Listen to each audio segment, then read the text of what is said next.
On January 10, 1870, a standard oil record trail begins in Cleveland, clean, numbered, routine.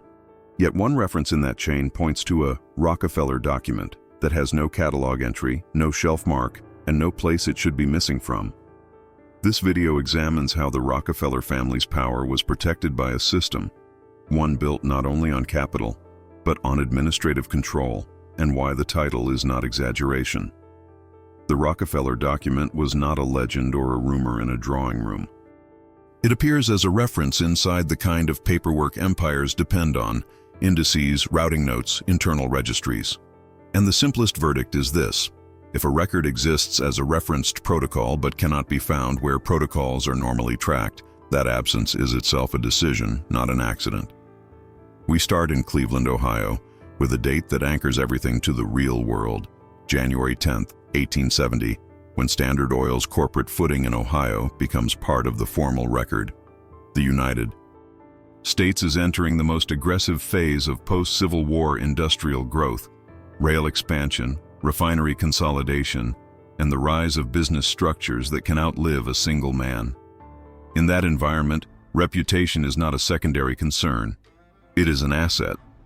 Newspapers can turn operational discipline into suspicion, and suspicion into political pressure. A family name does not survive by being strong in public.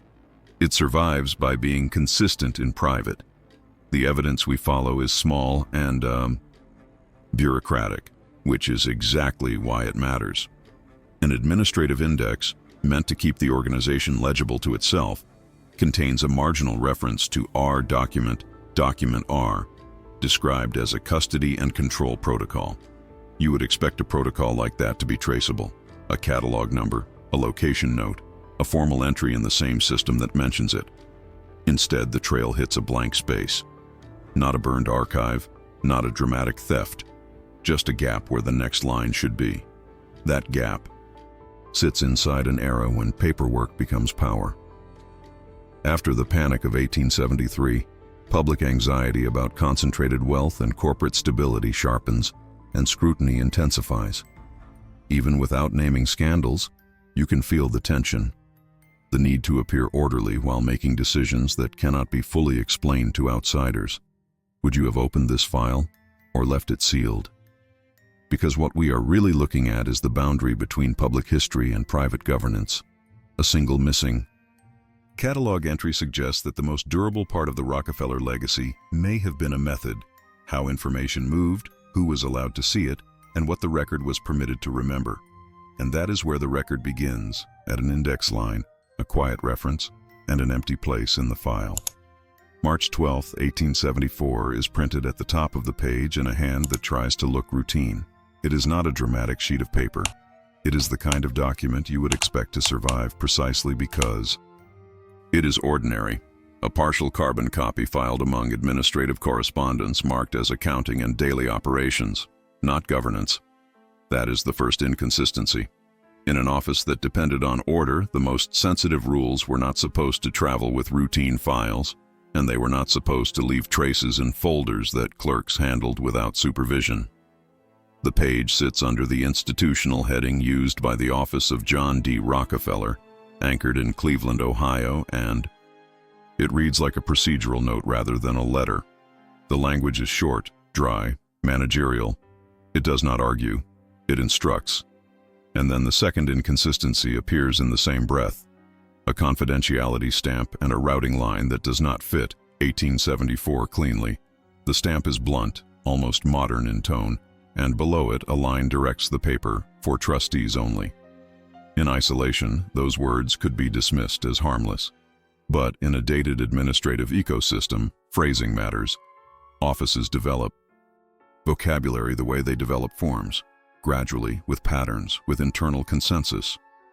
When a page claims 1874 and speaks with a voice that feels later, more standardized, more institutionalized, you do not need a conspiracy to recognize a mismatch.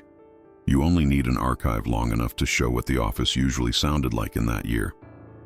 The action that follows is deliberately simple, because this is where a real investigation either stays disciplined or collapses into theater. You pull the folder. You log the label. You note where it was filed and how it was described. Routine, accounting, correspondence. You do not start by interpreting motives. You start by observing placement. The physical act of where something is stored often tells you as much as what it says. In March 1874, Standard Oil's world was already becoming more complex. Post-panic of 1873 instability, tightening credit, an environment where reputation could suddenly translate into political pressure and commercial friction. That makes operational discipline more valuable, not less. But it also makes internal controls more sensitive. If the office had a protocol for custody, how papers were copied, who handled them, who could see them, those instructions would normally live in a controlled set, not in a working file that ordinary staff might touch. When the page is unfolded, the detail that cannot be ignored is not the stamp itself, but what the stamp does to the paper's identity. A routine memo can be misplaced. A confidential protocol cannot be misplaced without consequences. The stamp turns an otherwise unremarkable sheet into a governed object, something that should have a ledger entry, a distribution record, a known destination. Yet the folder contains only this partial copy. No cover letter, no full set. No catalog mark indicating that it is part of an official protocol series. The document behaves like a fragment that survived separation, not like an item that was preserved. Intentionally. There is one more element that forces the investigation forward. A short internal reference code embedded in the text. It is written as if the reader already knows what it points to, which implies an established system. The code indicates a custody file set, an organized collection where controlled material is supposed to reside. But that set is not indexed in the same administrative trail that produced the 1874 page.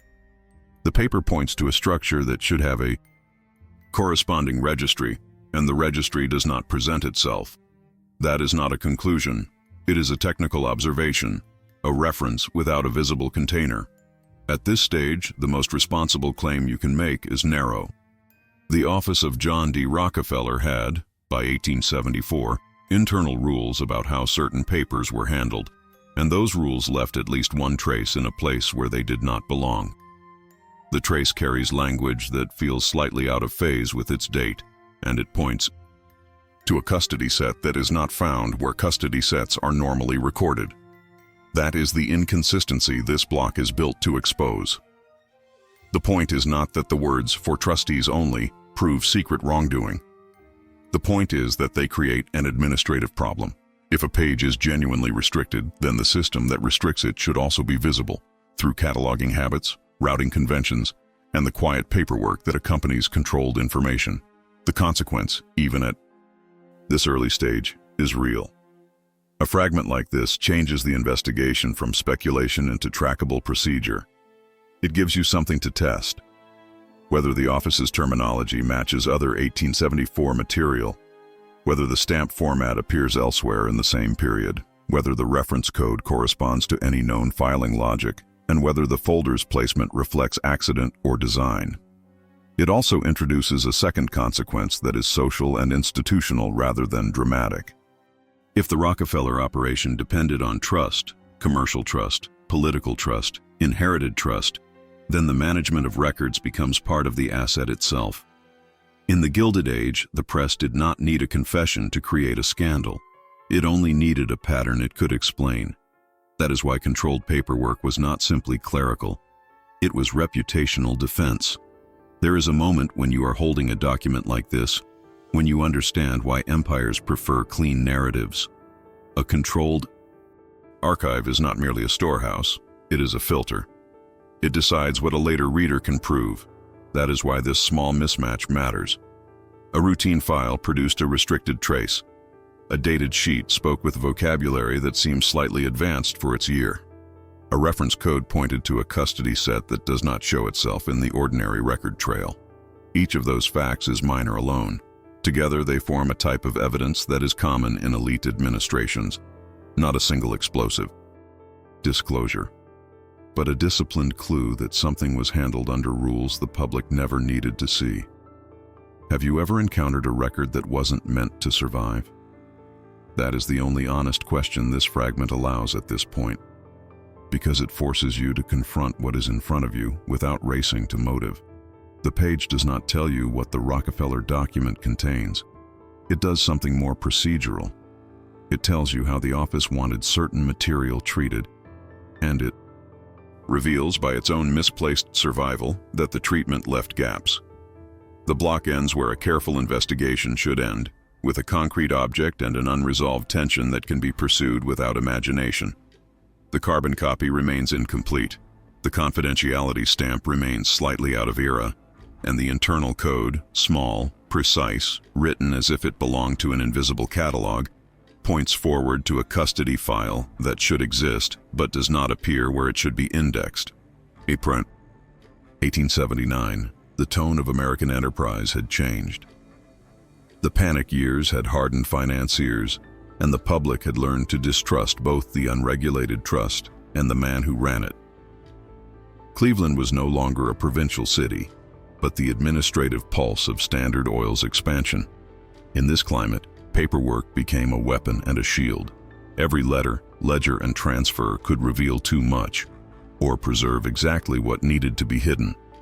That year marks the moment when administrative precision began to serve not just efficiency, but protection. The Rockefeller family understood that danger did not come from what they owned, but from what could be proven.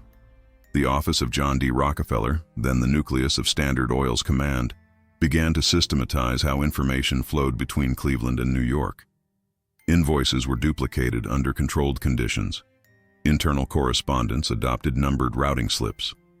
Each department learned that tone, sequence, and even penmanship could expose vulnerability if ever read out of context.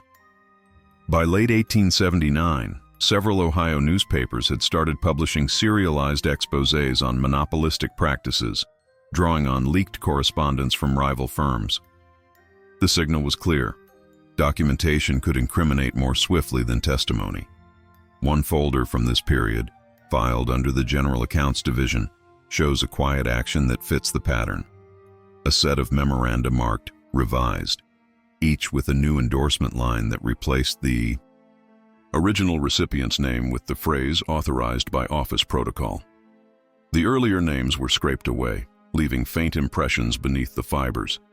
What looks at first like clerical correction is, in context, the early architecture of custodial defense, the systematic removal of identifiable intermediaries. No official order survives announcing this change. But its timing, just as Standard Oil was consolidating rival refineries and facing increasing hostility from state legislatures, suggests that it was a response to risk, not coincidence. The press in New York and Chicago had begun to frame Standard Oil as a threat to fair trade, an entity whose scale defied moral and legal containment. Articles in 1880 and 1881 painted Rockefeller as a man who could bankrupt competitors before breakfast. Behind the drama lay the deeper peril, legislative curiosity. Ohio's own officials debated whether trusts violated corporate charters, and by 1890, the Sherman Antitrust Act would formalize that suspicion into law. Within that 12-year span, the meaning of a document shifted. A record that once proved competence could now serve as evidence of conspiracy. That transformation made the internal custody protocol indispensable. Its purpose was not simply to store papers, but to synchronize narrative. If every version of an event matched, the company could respond to inquiry with clean uniformity. Contradictions were more dangerous than guilt. The protocol ensured that no two departments described the same decision differently, no letter contradicted an official statement, and no trustee could plausibly claim ignorance. To outside observers, such uniformity looked like professionalism. To those inside, it was insurance. By 1885, copies of this protocol were circulating quietly within the administrative chain. One directive instructed managers to retain controlled phrasing for correspondence regarding external partnerships, a line that sounds benign, until you realize it was likely meant to limit verbal exposure. The subtle command was to eliminate variance, the difference between what one person knew and another could be forced to admit. Through this, the empire learned to speak with a single voice. reducing the legal surface area of every transaction. There is an action here worth noting because it defines the corporate temperament that followed: the reclassification of internal memoranda as summaries. When a summary replaces a letter, context is lost. What remains is content that cannot contradict itself. The Rockefeller office began to replace original communications with standardized digests, prepared by clerical staff instructed not to preserve drafts. Each summary bore a new date, a clean format, and no trace of negotiation. In essence, the firm had discovered how to manage reputation through form design. The consequence was immediate and measurable. Investigations that sought to prove collusion found consistency instead of evidence. Testimonies contradicted nothing on paper, because nothing on paper retained the ambiguity of conversation. The administrative system had converted uncertainty into uniform record-keeping. What seemed efficient was, in fact, defensive architecture, a legal fortification built one column and ledger at a time. This evolution did not go unnoticed. By the late 1880s, rival magnates began adopting similar custodial measures. Banks in New York introduced their own restricted archives, modeled in part on what Standard Oil demonstrated informally. The idea spread that secrecy was not achieved by locking doors, but by normalizing absence, making omission indistinguishable from routine discretion. The Rockefeller method became less about hiding scandal and more about institutionalizing silence. The family's control extended beyond the product it refined. It governed the vocabulary of legitimacy itself. The societal risk in this arrangement was subtle but corrosive. As documentation became polished, public trust eroded. The more perfect the record, the less believable it appeared. And yet, no law forbade perfection. By 1890, when Congress passed the Sherman Antitrust Act, Standard Oil's paperwork could withstand inspection precisely because its history had been rewritten through administrative design. The system of custody did not destroy documents. It prearranged what future auditors would find. In the face of public outrage, the empire remained legally coherent, its logic unbroken. What emerges from this period is not a mystery, but a warning embedded in the paper itself. An empire's first defense is procedural literacy. Those who mastered it could survive exposure because exposure required contradiction. Without contradiction, scandal dies in its own echo. The Rockefeller office understood this by 1879, acted on it by 1885, and institutionalized it by 1890. Paperwork became the architecture of continuity. The file that marks this transition still bears the scar of revision. At its top corner, an original heading, Accounts, Refinery Division, has been overwritten with the words, Protocol, Standardization, Internal Use.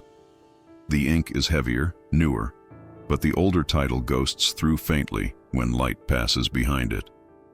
That small visual residue is the honest trace of an age when transparency itself became a liability and control, written in ordinary ink, became the family's true inheritance.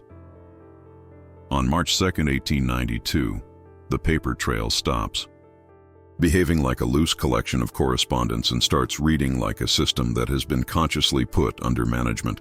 The surviving trace is not dramatic. It is administrative. A short set of minutes, circulated as part of a trustee packet, identifies 26 Broadway in New York as the point of coordination and uses the language of procedure rather than personality. It does not argue about morality.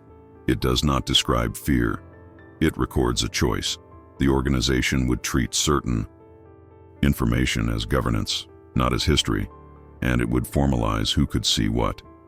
The setting matters because it explains the tone. By the early 1890s, Standard Oil and its associated structure were no longer merely expanding. They were being watched. Public scrutiny had matured into institutional pressure. Newspapers in New York had learned how to write about corporate power in ways that could move public opinion and invite legislative attention, even when nothing illegal could be proven. Cleanly, the appearance of coordination could damage alliances, unsettle markets, and make state officials more willing to test corporate limits. In that environment, the danger was not a single scandal. It was cumulative exposure. Many small documents read together, forming a pattern that an outsider could claim as intent. The minutes, dated March 2nd, do something quietly revealing. They treat records as an asset class. The trustees are listed not as witnesses to events, but as custodians of continuity. John D. Rockefeller appears in the text only as a point of authority, an approving presence that does not need to sign every page to be felt in the structure.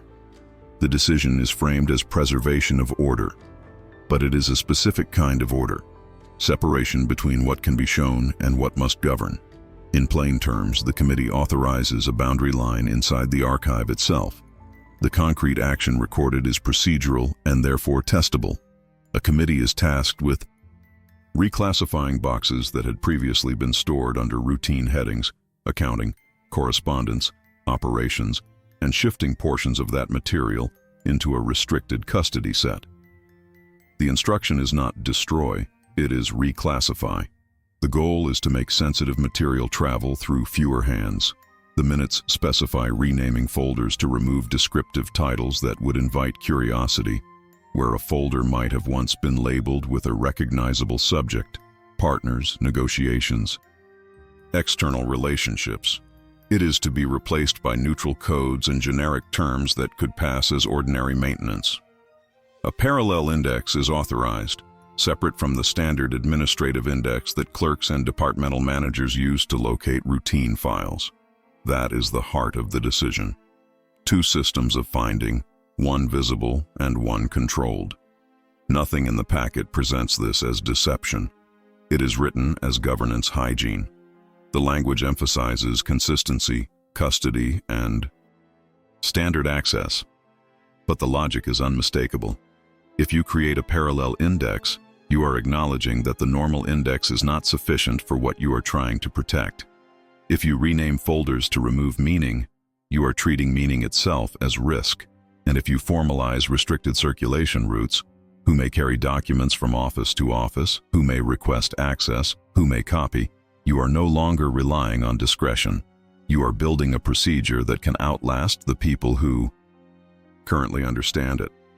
The decision also answers a question the earlier fragments raised without resolving it. In 1874, a partial carbon copy carried a confidentiality stamp and a routing line that sounded slightly out of phase with its date. In the late 1870s and 1880s, revisions appeared in routine files, with faint evidence of names removed and phrases standardized. Those traces suggest a culture moving toward controlled language and controlled records. March 2, 1892 is where that culture is given an administrative spine. The trustees are not reacting to a single incident. They are institutionalizing a method that had already been forming. What had been a habit becomes a policy. The Rockefeller Document takes on its dual role precisely here, even if the minutes do not describe its contents. The packet refers to a custody and control protocol as an item that must be treated differently from ordinary correspondence. It is described as guiding continuity, how records are handled, how decisions are documented, how the organization maintains coherent memory across departments and across time. But it is also described as restricted, not because it is sensational, but because it standardizes power. A continuity manual is not neutral when it dictates what survives, what is summarized, and what requires authorization to view. Under this decision, the protocol becomes both a manual and a mechanism. It preserves operational stability while reducing the traceability of internal logic to anyone outside the approved chain. The mechanics of the decision reveal a particular understanding of risk. The trustees are not trying to erase history in a theatrical sense. They are trying to manage how history can be reconstructed.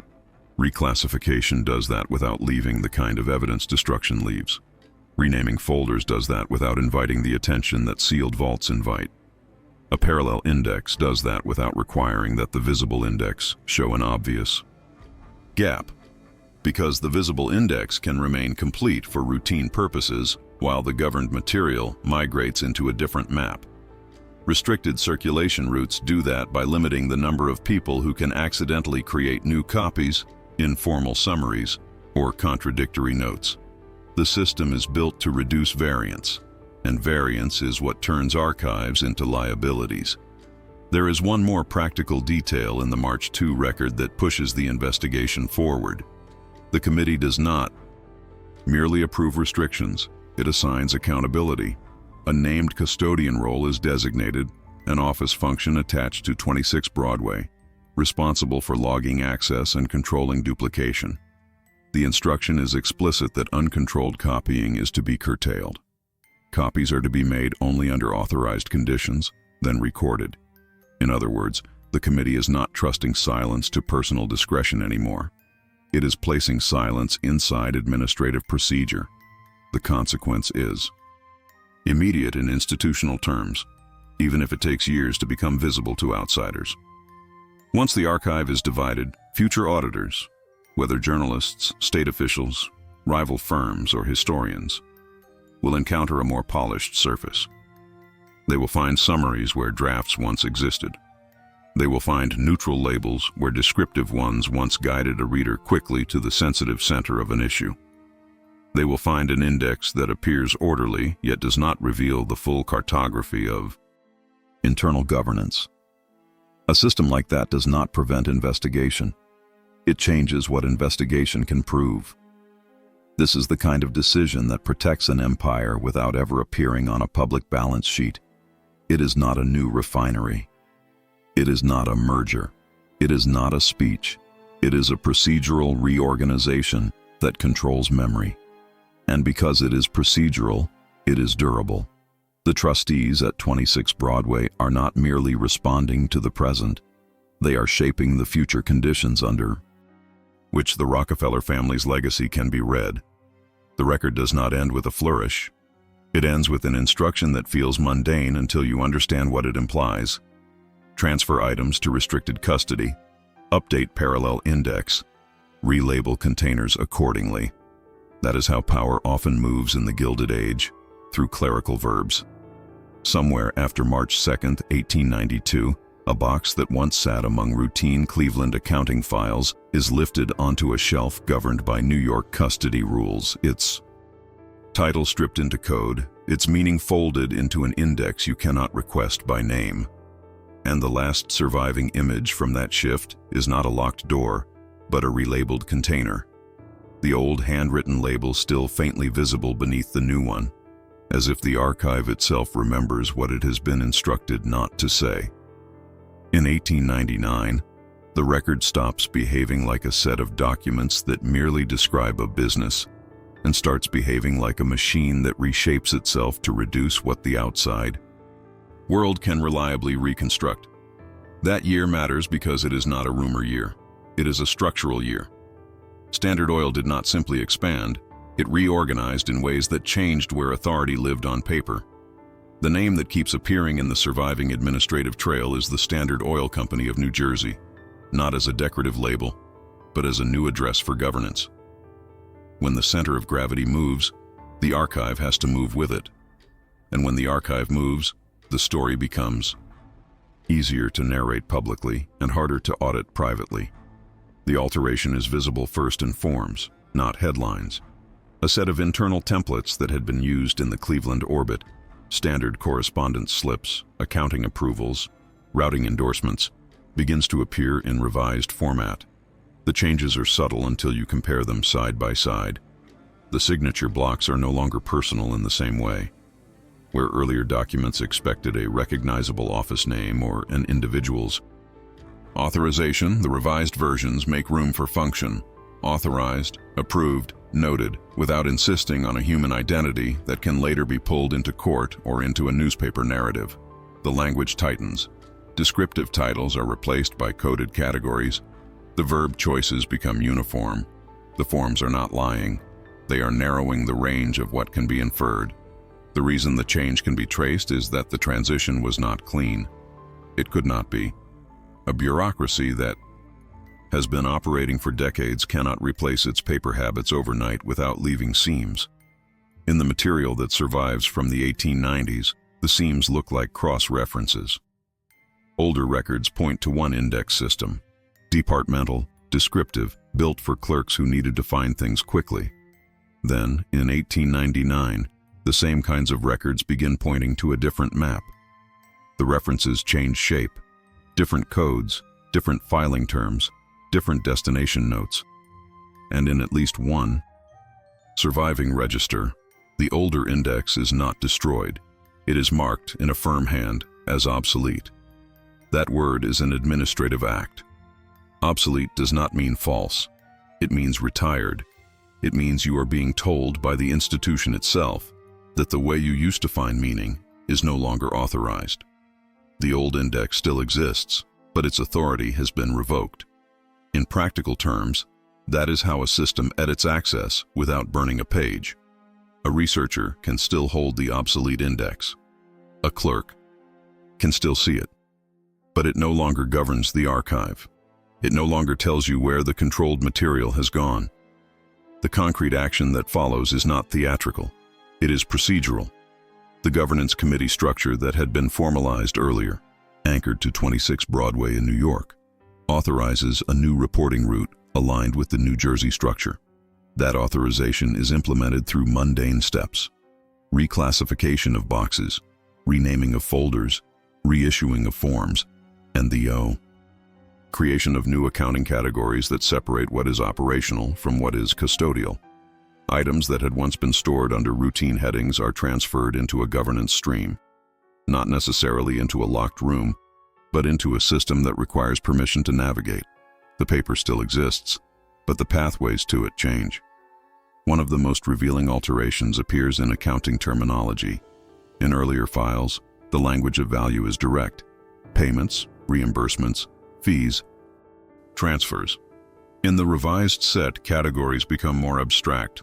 Certain transactions are grouped under headings that read like maintenance rather than movement. The logic is not to conceal numbers. It is to reduce narrative. If a ledger can be read as ordinary administration, it becomes less useful to anyone trying to tell a story of intent. This is how institutions protect themselves when they know the world has begun to interpret corporate behavior as moral behavior. The same pattern appears in correspondence. The revised templates standardize what external-facing letters can say and how internal letters must be summarized. Drafts become less visible. Copies become more controlled. Routing slips become more important than the letters they accompany, because routing slips show who saw what. Under a new system, you do not want that trail to be wide. You want it to be thin and repeatable. So the forms begin to insist on a narrower set of recipients, and the file notes begin to favor you. Function over identity. It is not a trick, it is architecture. By 1899, the broader legal climate makes this kind of architecture rational. The Sherman Antitrust Act, passed in 1890, had changed the national vocabulary. It gave lawmakers and prosecutors a framework for describing what they had long suspected but could not reliably define. A company could be judged not only on products but on structure, coordination, and dominance. That meant the archive itself could become a target, not because it contained a single incriminating page, but because it could reveal patterns of control. In this environment, altering how records are categorized is a form of risk management. It is also a form of legacy management, whether anyone admits it or not. The alteration also produces a secondary effect that is easy to miss if you focus only on corporate organization. A family office does not function like a refinery. It functions like a continuity engine. In the surviving material around the turn of the century, a separate administrative nucleus emerges more clearly, an inner layer where decisions about custody, access, and narrative are treated as a standing responsibility. That is where the Rockefeller family's name becomes less tied to daily operations and more tied to governance. The system is designed to outlast any one scandal cycle, any one election, any one journalistic campaign. It is designed to survive changes in the public mood. The alteration can be summarized in one verifiable shift. The public story becomes simpler because it becomes easier to present Standard Oil as a sequence of corporate forms, while the private governance becomes harder to reconstruct because the archive no longer offers a single, legible map. The obsolete index is the evidence of that shift. A legible map invites outsiders to build a narrative. A controlled map forces outsiders to rely on what the institution permits them to see or what survives by accident. This is where the term preservation becomes ethically complicated without becoming melodramatic. Preservation is often presented as neutral, even noble. But in elite institutions, preservation can also mean curation. It can mean deciding which materials remain discoverable and which become technically present yet practically unreachable. Would you call that preservation or editing? The most important point for this investigation is that the alteration in 1899 does not require us to claim that anyone forged a document. It requires us only to recognize how systems defend themselves when they expect scrutiny. You revise forms to reduce variability. You change signature standards to reduce personal trace. You rename folders to reduce meaning. You create new accounting categories to reduce narrative. You redirect reporting routes to reduce the number of hands that touch governance material. None of that is illegal by itself, but together it changes what can be proven later, which is exactly why it matters. The alteration also changes how a single referenced protocol can exist while remaining difficult to locate. Under a dual index system, one visible, one parallel, an item can be continuously acknowledged internally while remaining absent from the public-facing catalog logic that historians and journalists expect. That is not a magical disappearance. It is a bureaucratic relocation. The protocol becomes something the system can point to without offering it up. It becomes a tool of continuity and, at the same time, a tool of opacity, because continuity requires control of access. The record trail around 1899 offers one more clue that the change was not casual. The way older materials are handled. Instead of being destroyed, they are stamped, marked, and refiled. They are treated as legacy components in need of governance. That is why obsolete is so revealing. It is a marker of authority. It tells the reader, across time, that the institution has chosen a new way to be read. By the end of this block, the investigation has advanced in a specific way.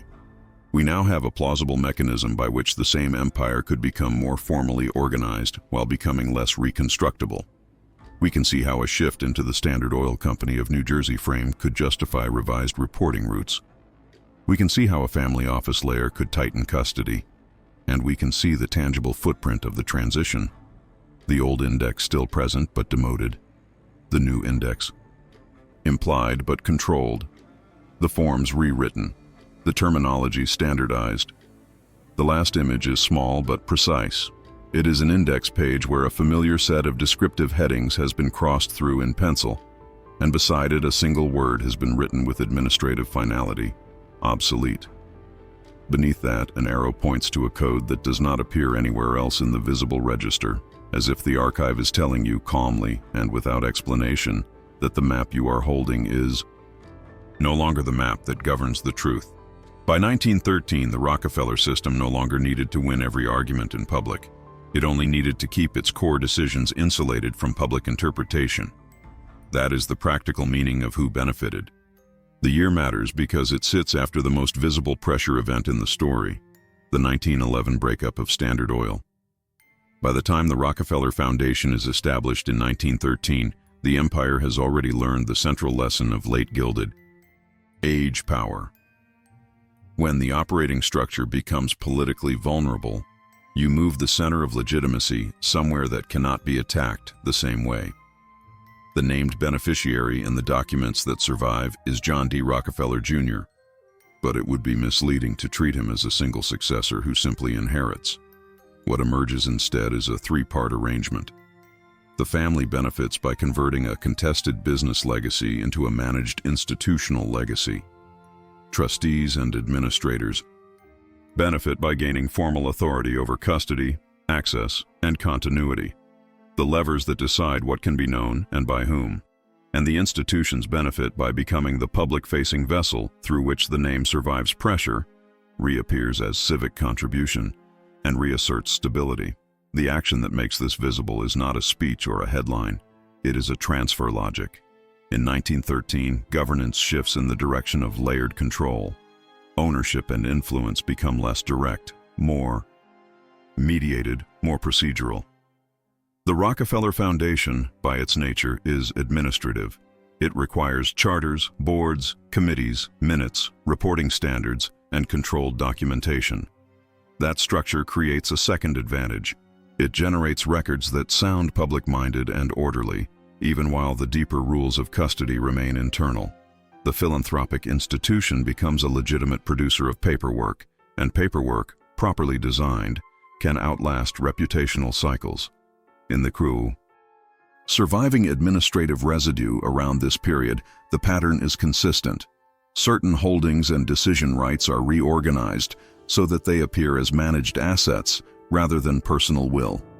The paperwork does not announce, "We are protecting ourselves." It frames each step as standard oversight, fiduciary prudence, long-term stewardship.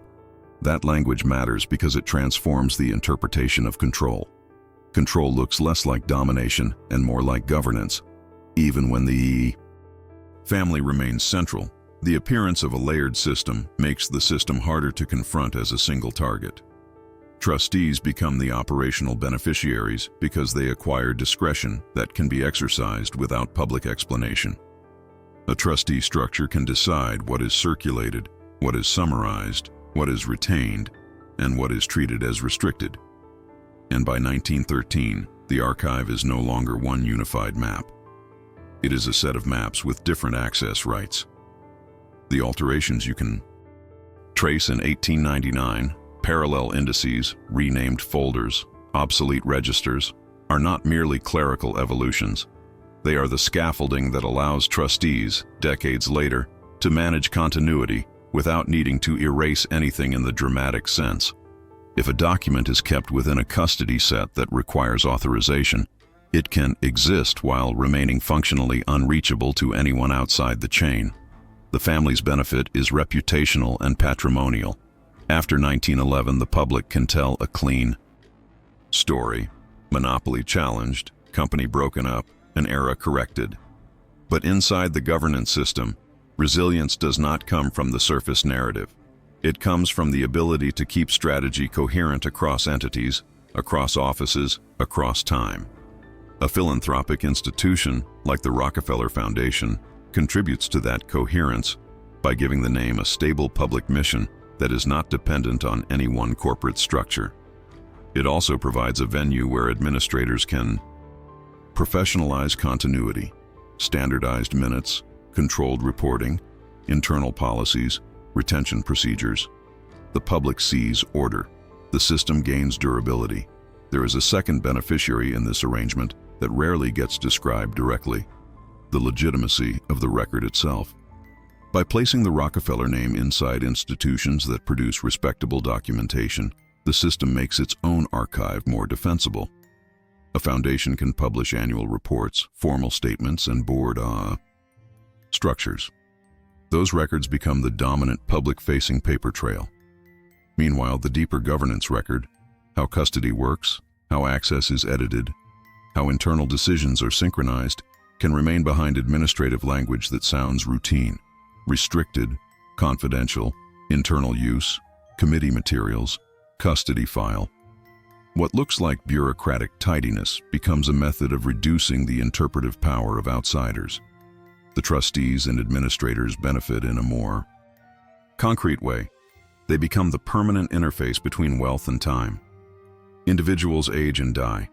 Newspapers change their targets. Political coalitions shift. But a trustee system, properly designed, remains.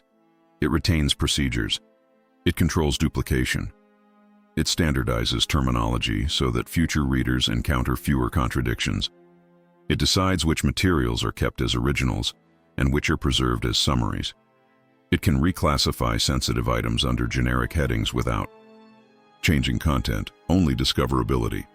That is why the shift toward institutional legacy in 1913 is not simply charity. It is architecture for continuity.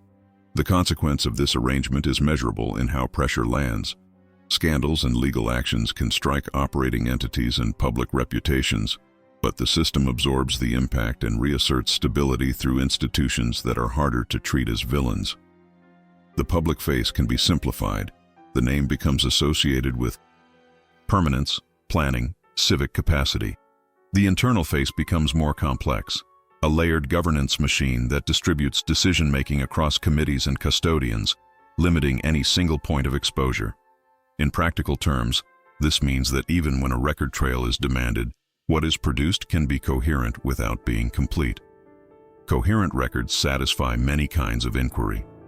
Incomplete records frustrate the rest. This is where silence becomes governance rather than absence. Silence is no longer simply a lack of information. It becomes a structured condition maintained by who holds the index, who holds the custody key, and who controls the routes through which paper can travel. The Rockefeller Foundation's institutional presence helps normalize that condition. It frames continuity as responsible management. It frames restricted access as standard policy.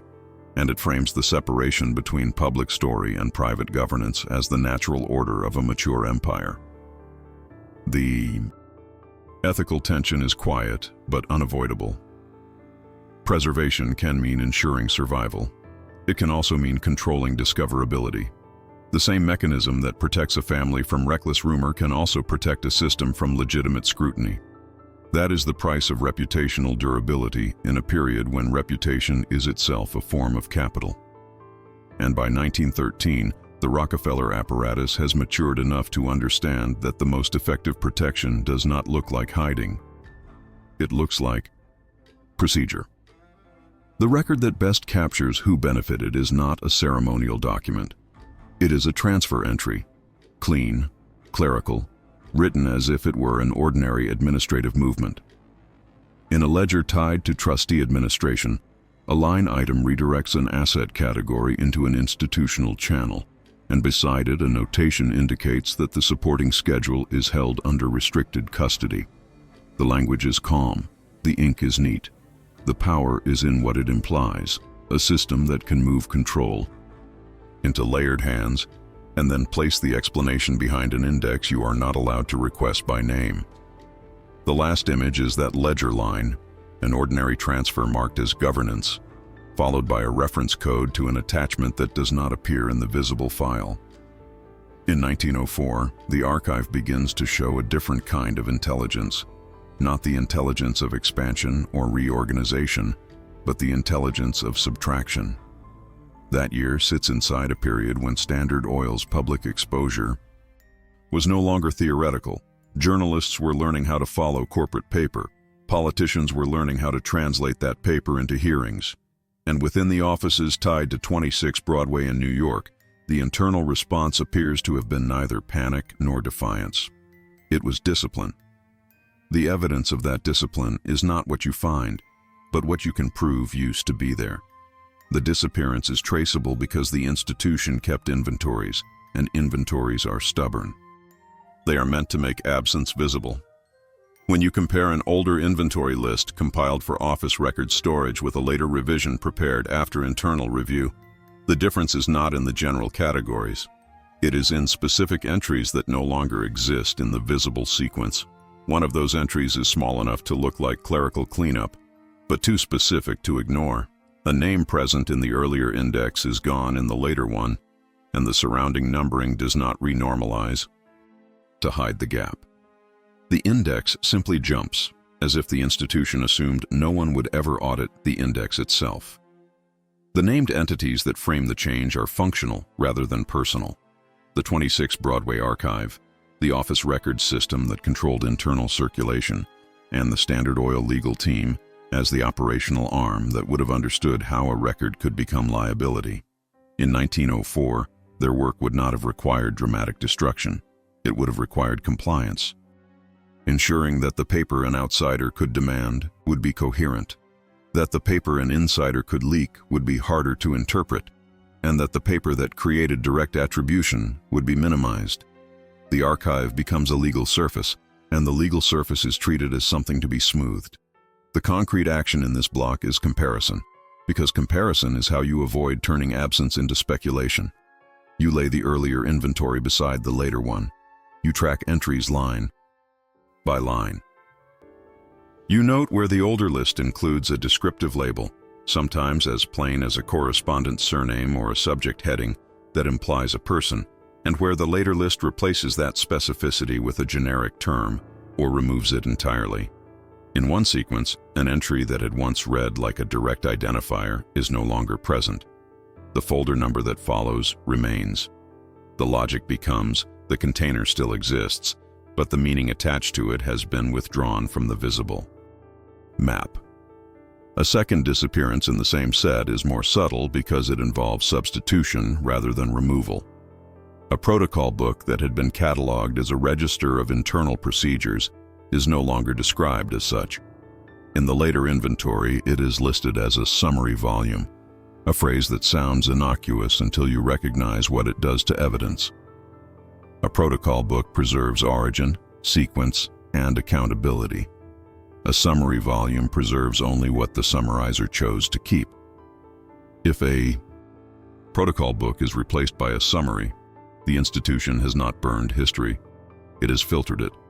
There is also evidence of reclassification, which is disappearance by administrative method. An item described in the earlier inventory as correspondence, meaning it would contain direct language, dates, and sender-recipient context, appears in the later inventory under a vague maintenance term. The folder is still somewhere in the system, but it is no longer discoverable by the logic that would lead an investigator to it. The paper has not vanished from the building. It has vanished from the route an outsider would naturally follow. That is the point of a clean disappearance. The institution does not need to eliminate a document. It needs to eliminate its discoverability. If you ask what could trigger this in 1904, you do not need a secret meeting to answer. You need only the institutional reality of reputational threat. The press was increasingly willing to frame Standard Oil's structure as coordinated power. In that environment, a single identifiable name attached to a sensitive correspondence line could create a narrative that the legal team would rather prevent from forming. The easiest way to prevent narrative is to remove the anchors. Narrative relies on names, descriptive titles, direct attribution, and original procedural registers. What remains can still be internally useful, but it becomes externally flatter. The consequence is not abstract. It is practical and legal. A cleanly edited archive reduces the risk of contradictory discovery. It reduces the risk that an investigator can connect a specific person to a specific decision with a single document. It reduces the risk that an outside reader can reconstruct the chain of command without relying on inference. And it changes the power relationship between the institution and the public record. The institution becomes the curator of what can be proven. The outside world becomes dependent on what is left legible. This is where silence stops being a gap and becomes a technique. In popular imagination, secrecy is always dramatic. Shredded papers, locked safes, midnight fires.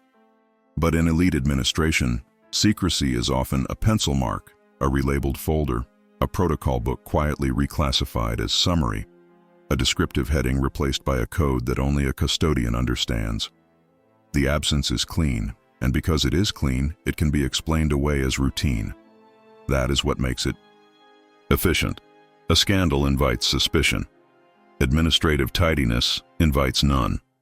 The Rockefeller family is not named in the index lines as the actor in this moment, and that matters. The disappearance is carried out through office systems and legal discipline, not through personal confession. That is consistent with what we have already seen, a governance apparatus that outlives any one person's involvement. In 1904, the archive behaves as if it has been taught to protect the institution by default. The legal team does not need to instruct every clerk to hide a secret. It needs only to establish a filing logic where sensitive meaning cannot be reached without permission. And yet, the disappearance leaves a trace, because even the best system cannot make all subtractions invisible. The trace is the jump in the index. It is the feeling of a line removed without renumbering. It is the faint impression of an earlier label beneath a later one. It is the absence of a photograph that should accompany a set of office materials, an expected attachment that the later inventory no longer acknowledges. These are small residues, but they are the residues that survive after deliberate cleanup. By the end of 1904, the archive has become less like a mirror and more like a managed surface. It still reflects, but it reflects what is allowed to be seen. The investigative advance in this block is specific. We can now point to a measurable removal, not just a missing catalog entry. This entry existed. Later, it does not. That is the fingerprint of institutional secrecy, because it is not chaotic. It is controlled. The last image is not a locked cabinet. It is an index page under 26 Broadway records where a single surname has been neatly struck through, the ink so careful it looks like correction rather than erasure. The line remains in place, but the name is gone, and the numbering moves on as if nothing has happened. On November 17, 1882, the paperwork looks as if it is, trying to behave.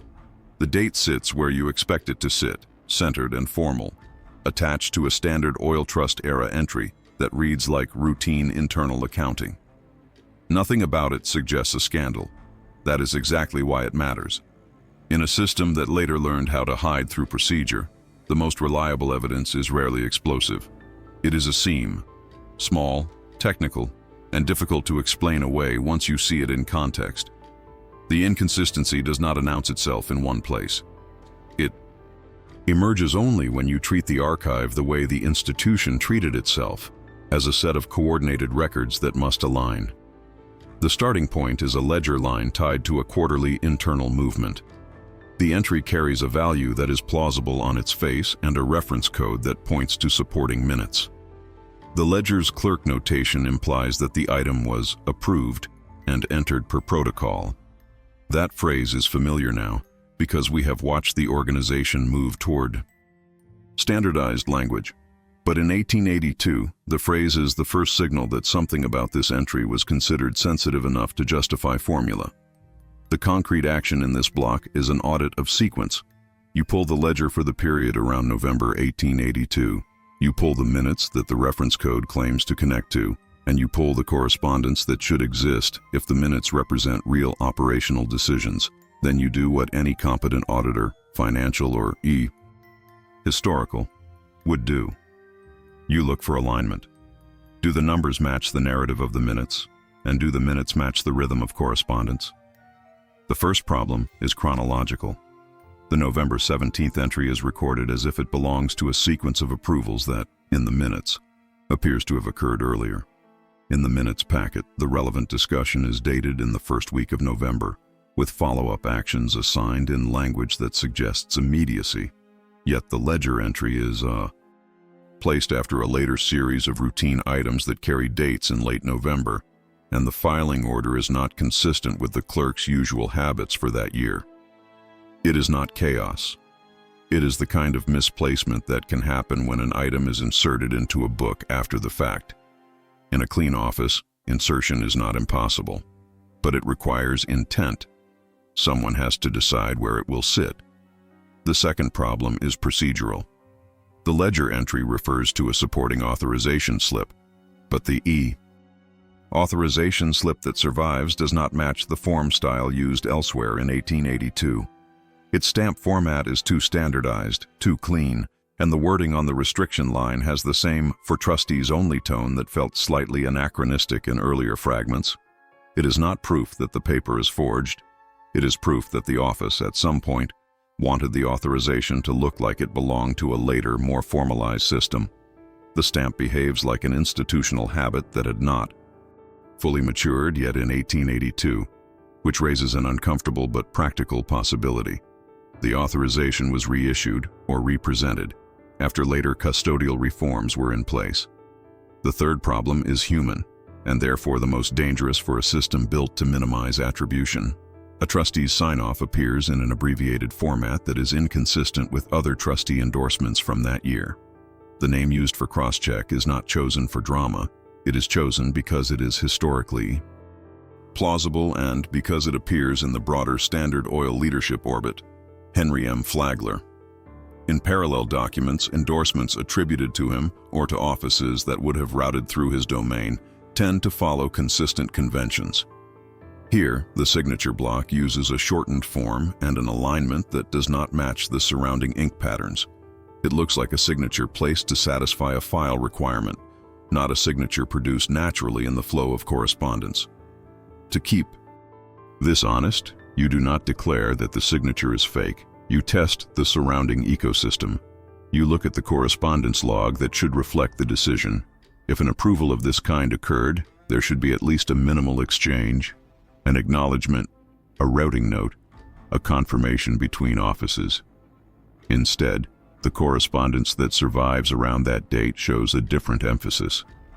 Routine operational matters are logged cleanly, but the item implied by the ledger line is either absent or described in a generic phrase that could apply to dozens of mundane transfers. That is another seam. A sensitive decision can be described vaguely, but when the ledger is specific and the letters are vague, the mismatch becomes structural, not accidental. At this point, the audit has produced a precise desynchronization, a ledger item that reads as specific, a minutes reference that reads as earlier than the ledger placement, an authorization slip that reads as stylistically later than the year printed on it, and a signature format that reads as inconsistent with nearby trustee endorsements. Any one of these could be explained away by clerical variance. Together, they form the kind of inconsistency that suggests intervention. Not intervention in the sensational sense, but intervention in the administrative sense. Someone touched the record after the moment it claims to represent. Someone tried to normalize it, to make it consistent with the later custodial world we have already seen developing. This is where the investigation advances beyond the disappearance of names and the creation of parallel indices. Disappearance is absence. Inconsistency is residue. When an institution removes an entry cleanly, it leaves little behind. But when an institution tries to preserve an entry while adjusting how it appears, it risks leaving behind exactly what we have here, a visible cost of editorial control. A later system can reclassify a document, stamp it, and route it through restricted custody. It can replace drafts with summaries. It can rename folders into codes. But when it does this to older material, it cannot always recreate the original texture of time. It can only approximate it. And approximation leaves seams. The likely motive, without crossing into conclusions, is simply institutional survival. The Standard Oil Trust era was a time when internal coherence mattered. A single ledger could be read as evidence. A single minutes packet could be read as intent. By the time later pressures intensified, by the time the organization had reason to anticipate hostile readings of its coordination, older records would not be left untouched if they created unnecessary narrative risk. That does not require criminality. It requires administrative strategy. Bring older items into conformity with the newer filing system, ensuring that anything that must survive does so in a controlled, standardized presentation. There is also a more mundane explanation that still supports intervention, consolidation. When an archive changes hands, from one office culture to another, from Cleveland habits to New York custody rules, items are often recopied, retitled, and restamped to fit the new system. The problem is that copying does not only preserve, it transforms. When you reissue a slip with a new stamp, you are importing a later bureaucratic language into an earlier moment. When you summarize a letter, you remove the messiness that proves it is real. When you replace an authorization signature block, you may satisfy custody requirements while undermining chronological authenticity. This is why the November 17, 1882 entry matters more than its numeric value. It becomes an anchor for testing whether the Rockefeller-era custodial apparatus treated the past as something to be kept intact or something to be kept usable. Usable does not mean false. It means consistent, and a consistent record is easier to defend. The institution's later posture, discipline, standardization, controlled access, would naturally pressure earlier materials to be brought into alignment. That pressure can be seen here without accusing anyone of anything beyond administration. Small inconsistencies are often the only surviving proof of a large decision, because large decisions are the ones institutions try hardest to keep clean. If you were the custodian of an empire, would you preserve the past exactly as it happened, or preserve it as it needed to be read?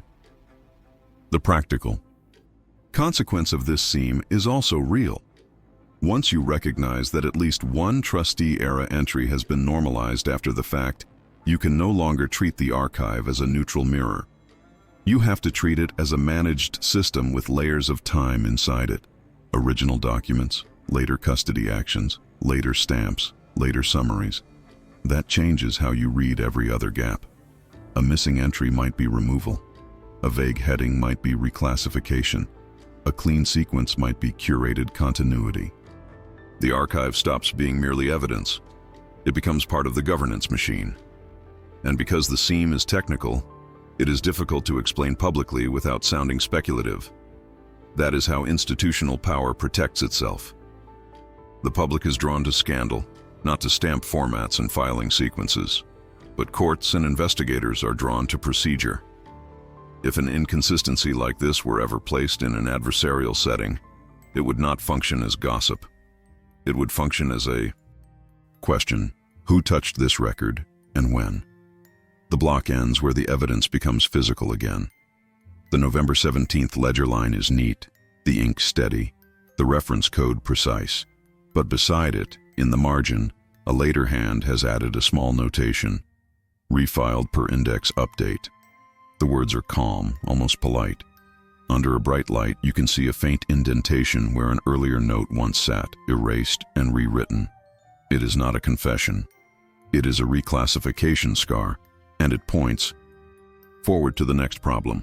What happens if someone outside the system learns how to read scars like this? In 1904, the danger was no longer that Standard Oil would be criticized.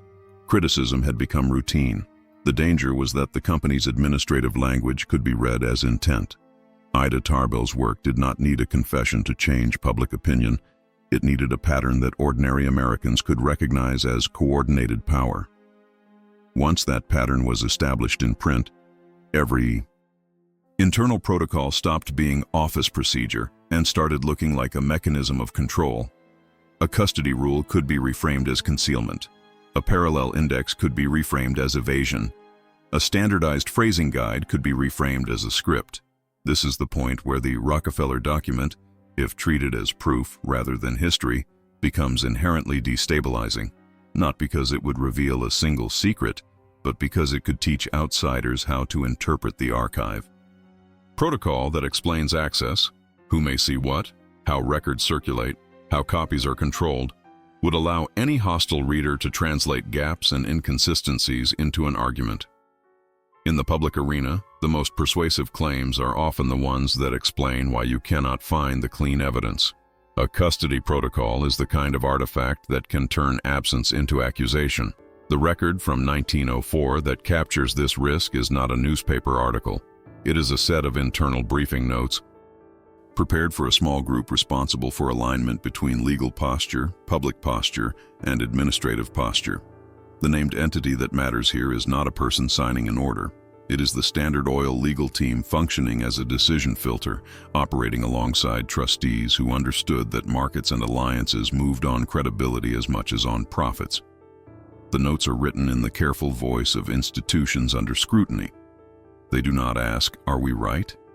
They ask, "What can be said without creating contradictions?" That is a different question, and it reveals how the organization understood the battlefield. The action is concrete and traceable in form, scenario evaluation. The briefing notes outline what must remain consistent across all outward-facing statements, what categories of records should not be volunteered, and what language should be used if inquiries arrive from hostile press or political intermediaries. The emphasis is coherence. They treat the archive as a vulnerability surface. If a reporter can obtain two documents that describe the same event differently, the contradiction becomes the story.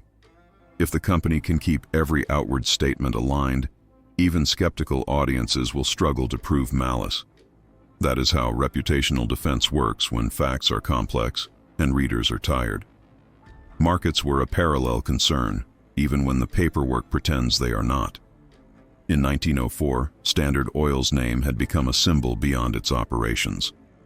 Symbols affect prices, credit relationships, and political willingness to cooperate. A custody protocol interpreted as concealment would not merely embarrass the firm. It could unsettle confidence among partners who preferred quiet stability over controversy.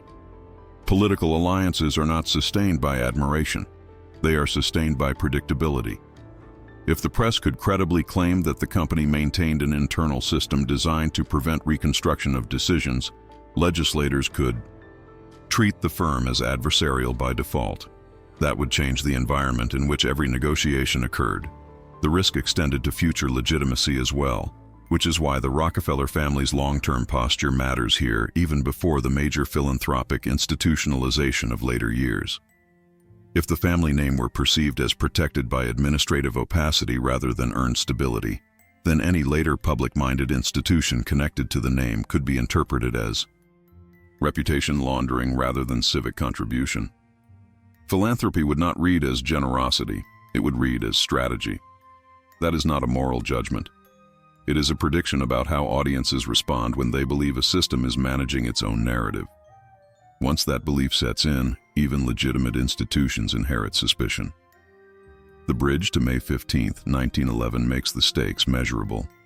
By then, the legal environment had matured into a phase where courts and the public could plausibly accept structural arguments about power. The breakup of Standard Oil is often remembered as a corporate event, but it is also an interpretive event. It tells the nation that structure matters, that coordination can be treated as a legal and political problem, and that the visible organization is not the only object of scrutiny. If, in that climate, an internal custody and control protocol had been widely available and framed as evidence of intentional opacity, it could have accelerated the drift from skepticism to hostility. It could have made the company's defenses look like admissions. It could have turned administrative competence into an argument for institutional threat. This is why the internal briefing notes in 1904 read like an exercise in preventing a particular kind of story. They treat Ida Tarbell not as a person to be rebutted, but as a risk model, a disciplined narrative built from surviving documents. If she could make the public understand the meaning of a single document, she could make the public understand the meaning of an entire system. And systems are harder to defend than isolated decisions. A company can justify a transaction. It struggles to justify a method of controlling what can be known. The consequence of this risk assessment is not immediate in public view, but it is operationally immediate inside the institution. The notes recommend that silence cease to be a situational tactic and become a standardized posture. Not silence as refusal to speak, but silence as disciplined disclosure. Offer what is required, avoid what creates narrative leverage, and ensure that what is offered cannot be cross-read into contradiction. The language in the notes is managerial rather than fearful. It assumes inquiry as a permanent condition. It treats scrutiny as weather. You cannot stop the weather. You can only build for it. That is the turning point for how the archive is handled. When risk is defined as being readable by outsiders, the system's primary goal becomes controlling interpretability. A record can exist and still be dangerous if it can be explained to the public in plain terms. A record can be absent and still be manageable if the absence looks routine. The internal posture is therefore aimed at preventing outsiders from gaining the key that makes the archive legible. The Rockefeller Document, as a protocol, is precisely that key. If it were read as proof, it would not have to prove wrongdoing. It would only have to prove design. This is the uncomfortable arithmetic of political alliances in that era. Allies could tolerate power. They could even tolerate aggression. What they struggled to tolerate was the appearance of an untouchable system, an organization whose methods made accountability difficult.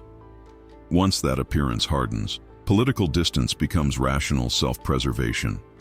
Legislators and officials do not need to hate a firm to move against it. They only need to believe that association with it is costly. Public opinion in 1904 was becoming capable of applying that cost through elections, editorials, and sustained outrage. That is why the risk is not theatrical, it is cumulative. The investigation advances here by clarifying what the institution feared most. Not a scandalous fact, but a readable method.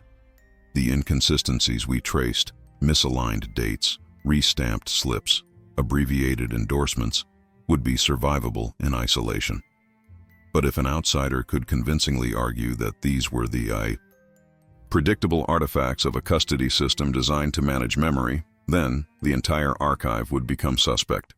The public would learn a new interpretive habit, to treat smoothness as strategy and gaps as policy.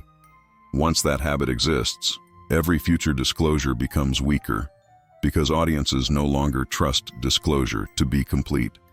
There is a final practical dimension to the risk that ties directly into 1911. Court proceedings and formal investigations rely on procedure. If procedure suggests that records were controlled in a way that obstructs reconstruction, investigators become more aggressive, demands become broader, cooperation becomes less trusted. The institution is pushed into a posture where it must either reveal more than it wants or defend the legitimacy of its own controls. Either option carries cost. Silence, therefore, becomes not just an instinct but a policy. Minimize the situations in which the system must explain itself. If you want to understand why an empire would prefer clean disappearances and controlled indices over dramatic destruction, this is the reason. Destruction is interpretable. It implies guilt. Controlled access can be framed as ordinary governance. It is defensible. It is repeatable. It is survivable.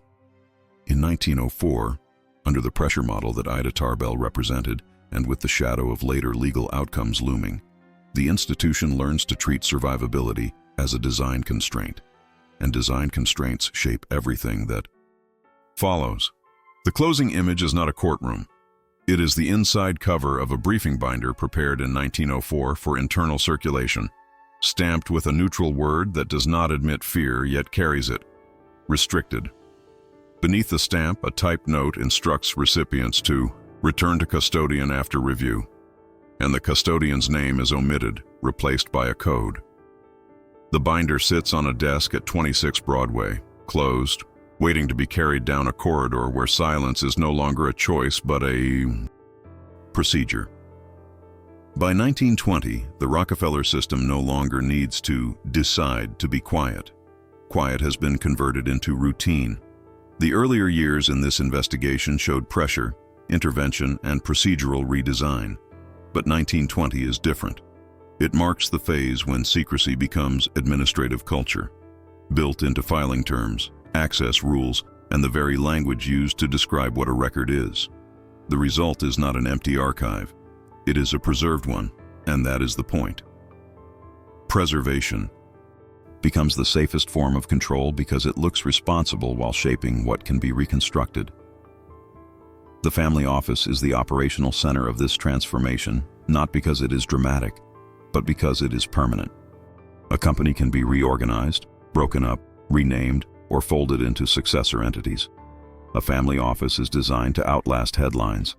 By 1920, offices connected to the Rockefeller name are working with modern archival instincts: retention schedules, standardized containers, controlled duplication, and internal policies that treat access as a governed resource. That governance is not presented as secrecy. It is presented as professional management. The words used to justify it are the key: maintenance, preservation, restricted. The change becomes visible in the classification language itself. Earlier records tended to name subjects plainly: correspondence, accounts, agreements, governance. Now the same types of material begin to appear under vague, institutional terms that conceal subject without deleting content. An item that would once have been labeled as a specific relationship or decision is reclassified into a broad category. The heading stops telling you what happened and starts telling you how the file should be treated. That is a fundamental shift. The archive's outward-facing language moves from meaning to custody. For an outsider, that makes searching harder without revealing any act of destruction. It is not absence, it is a controlled fog. The concrete action in 1920 is formalization. Written rules emerge that define an archive with two faces: one public, one private. The public face produces organized finding aids, indexes, guides, catalog descriptions meant to help navigation. The private face produces a parallel set of internal aids that are either not shared or shared only in edited form. A researcher can be given an index and still be kept away from the true map. The system does not refuse access in loud terms. It manages access through procedure, Requests must be submitted, materials must be approved, and categories labeled restricted are treated as normal, not exceptional. What changes in practice is how records are transformed before they are ever requested. The policies favor summaries over originals when a subject is considered sensitive. They favor redaction over disclosure when a detail would create attribution. They favor administrative notes that describe a folder's condition rather than its contents. They treat certain classes of documents, custody protocols, trustee materials, internal routing slips, as governed objects whose circulation is logged. This creates a record about access that can be more complete than the record about content. It is a subtle inversion. The archive becomes more confident about who touched an item than about what a reader is allowed to learn from it. The restricted label is the most revealing because of how casually it begins to appear. In earlier years, restriction reads like an active decision. By 1920, it reads like a category that needs no explanation. If a box is restricted, the reason does not have to be stated. The label is sufficient. Maintenance becomes the same kind of shield. A reclassification can be justified as routine upkeep. A missing attachment can be explained as preservation. A shifted series title can be explained as archival modernization. These are not false explanations. They are explanations that are too broad to be interrogated. The system learns to speak in terms that are always defensible because they are always plausible. Institutions linked to the Rockefeller name benefit from this normalization because it makes the archive look like a civic asset rather than a private instrument. The more professional the archive appears, the less natural it feels to accuse it of manipulation. That is the advantage of institutional language. It depersonalizes. It moves decisions out of the moral realm and into the procedural realm. An edited finding aid becomes standard practice. A controlled access system becomes policy. A summary replacing a protocol book becomes retention. And once those terms are accepted, the archive can remain intact while still being curated.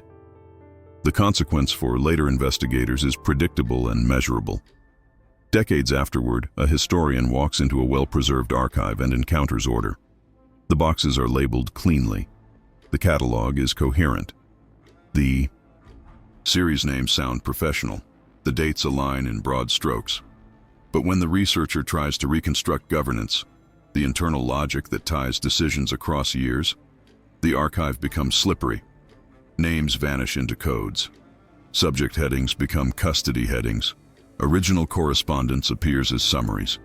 Routing slips are absent or described without detail. A researcher is not blocked. They are guided, and guidance in a curated archive determines what can be proven. This is where the Rockefeller Document, as a concept, becomes most structurally powerful even without appearing as a single readable artifact. If there ever was a custody and control protocol with a defined title, its deepest impact would not be in a paragraph anyone reads. It would be in the habits it created, how archivists describe sensitive material, how trustees authorize access, how duplication is controlled, how finding aids are filtered, how private governance is separated from public record. Protocol does not need to survive in full to govern. It only needs to survive as practice. There is a quiet ethical tension here that does not require accusation. Preservation is genuinely valuable.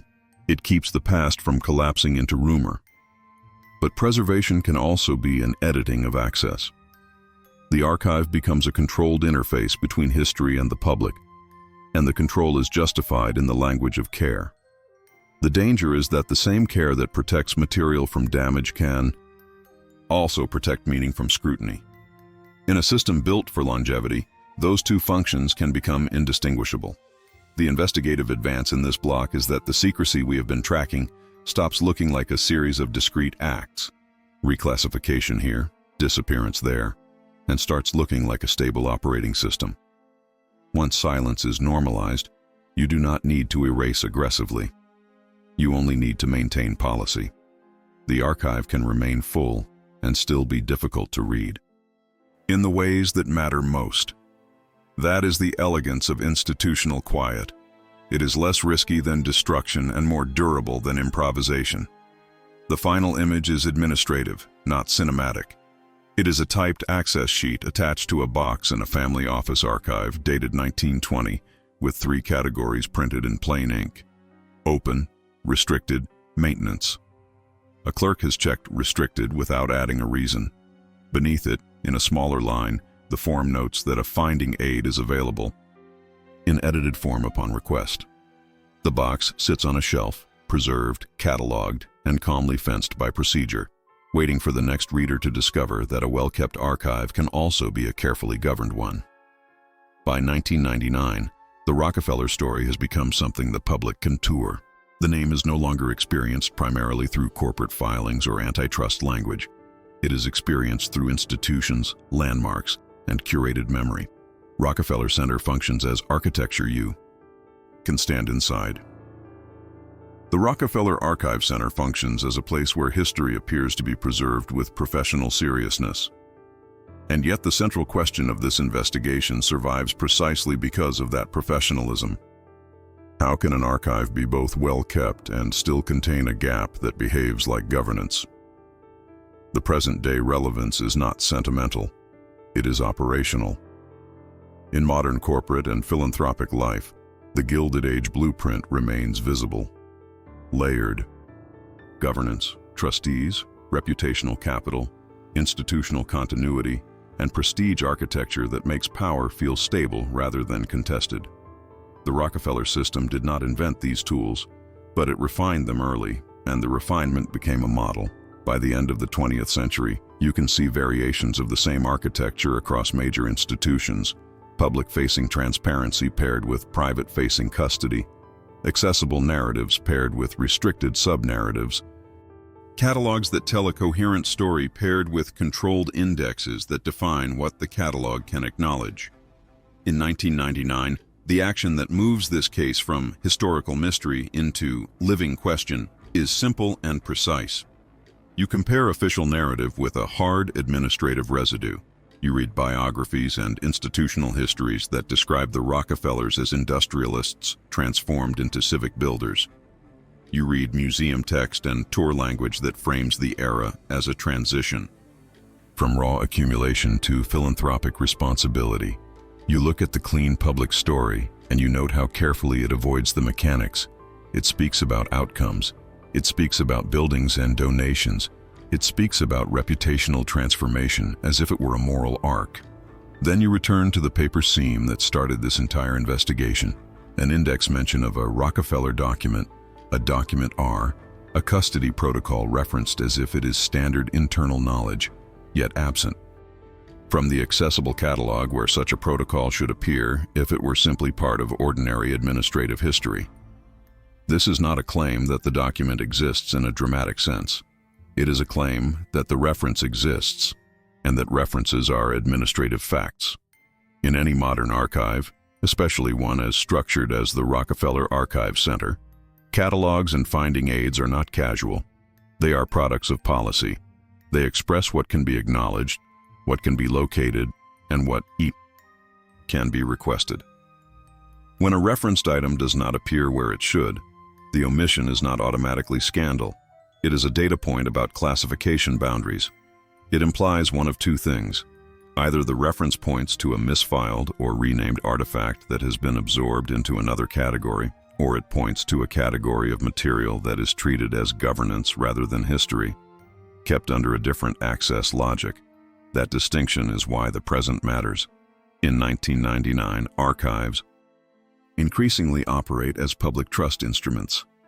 They are expected to offer access, to support scholarship, to serve as custodians of shared memory. At the same time, they are embedded in institutions that manage legal risk, privacy obligations, donor intent, and reputational stability. A modern archive does not simply hold papers, it administers them, and administration always includes choices about description. The most powerful form of control in an archive is not denial. It is classification. If a subject is moved into a category labeled restricted, the archive can remain truthful because the material is preserved, while remaining incomplete in the way that matters most to reconstruction. The Rockefeller name, by 1999, functions as reputational capital that survives beyond any single corporate structure. That survival has consequences. It means that the public-facing narrative becomes part of the institution's asset base. If the narrative is stable, alliances remain stable. Donations remain meaningful. Institutional partnerships remain easier. The system does not require deception to protect that. It requires management of interpretability. That is what modern institutional storytelling does. It chooses which parts of the record become primary and which remain secondary, governed by access policies that sound neutral because they are procedural. The concrete act in this block, therefore, is the narrator's confrontation with the boundary itself. You ask a modern question using an old mechanism.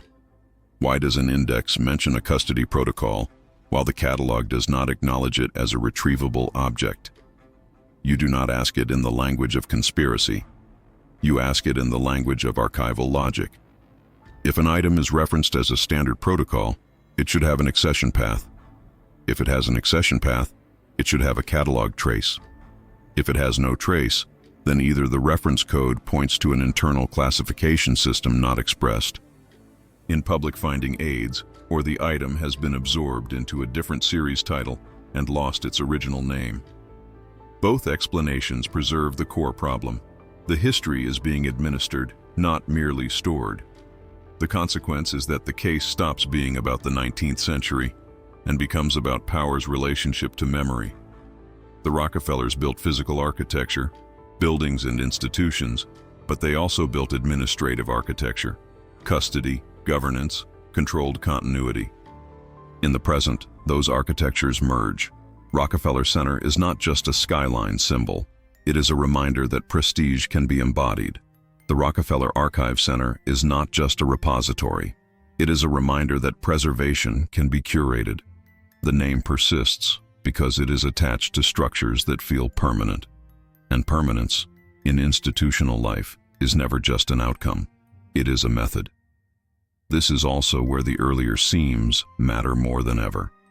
The 1882 inconsistency was a temporal scar. The 1904 disappearance was a subtraction scar.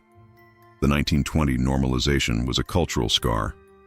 By 1999, those scars have a modern equivalent: the edited finding aid, the filtered catalog description, the access request process that returns a clean answer without explaining the boundaries that shaped it. None of these things are illegal. Many are responsible. But together, they create the same effect we have tracked across time. The public receives a coherent story, while the deeper governance record remains difficult to reconstruct. The open question remains operational because it cannot be resolved by aesthetics or moral framing. It can only be resolved by access logic. Either the Rockefeller document was a real protocol that has been renamed, reclassified, or absorbed into broader custody material, or it was a shorthand label for a system whose real form is distributed across policy, practice, and restricted governance series. In both cases, the question is the same: who controls the map, and what does the map permit the public to see? That is why this investigation ends up pointing toward the present rather than away from it. The legacy is intact, not merely because the past happened, but because the past was managed. Not forged, not erased in flames, managed in files, in indices, in custody language, in institutional procedure. And once you see that, the gap in the catalog is no longer a curiosity. It is a clue about how history is administered. The last image is simple and current. It is a researcher's desk in 1999 with a printed finding aid open to a series description that reads cleanly, professionally, and completely. In the margin, the narrator has penciled a reference code copied from an older index, R, document, custody file, and drawn a line to the modern catalog entry where it should appear. The line ends in empty space. The paper is preserved. The question remains, and that is where the record becomes present tense. And so the record closes the way it always preferred to close, without noise, without confession, without the satisfaction of a final line circled in red. From 1870 to 1911, the public watched a company rise, harden, and fracture under pressure. But beneath that visible arc ran a quieter architecture: trustees, offices, indices, custody rules, designed to survive the kind of scrutiny that ruins ordinary fortunes. What we followed was not a single explosive secret, but a system leaving traces of itself. A reference that appears where it should not. A carbon copy filed under routine when it belonged to governance. A stamp whose language feels too modern for the year printed above it. An index that jumps as if a name never existed. A ledger line that reads cleanly while its supporting paper behaves like it was rewritten for a later world. And then, the most telling inheritance of all, the word restricted becoming ordinary, as though history itself could be maintained the way one maintains a hallway, quietly, expertly, with a cloth over the evidence and a new label on the door. If the Rockefeller document still exists, it may not exist as a dramatic page waiting to be uncovered. It may exist as a method, distributed across policy and habit, embedded in the way an empire learned to keep its memory intact while keeping its meaning controlled. That is the institutional moral that remains. Empires do not endure because they are innocent. They endure because they are organized. They endure because their paper survives, yet not always in the order you expect, not always in the language you can request by name. Picture the last moment as it would have looked in those offices when the lights were lowered. A corridor at 26 Broadway, late and still. A file carried without ceremony. A cabinet opened with the confidence of routine. The folder is returned to its place, the register marked in a hand trained to be neat, and the drawer closes with a quiet finality that feels less like secrecy than governance. Somewhere in that silence, the boundary between what happened and what can be proven is redrawn again. If this investigation held its weight for you, let us know. It tells the algorithm these forgotten halls are worth exploring again. And leave your thoughts below. Was the most convincing trace the index gap, the altered stamp language, the out-of-sequence date, or the way inventories suddenly became vague? Every perspective helps illuminate what history tried to bury. Subscribe, so that you're here when the next sealed door finally opens. Because beyond the official plaques and polished tours, there are always other ledgers, other corridors, other rooms whose names were removed before anyone learned to ask. And if you're willing to step deeper into the shadows, the next chamber awaits. Some secrets survive only because those who feared them left no one to tell the truth.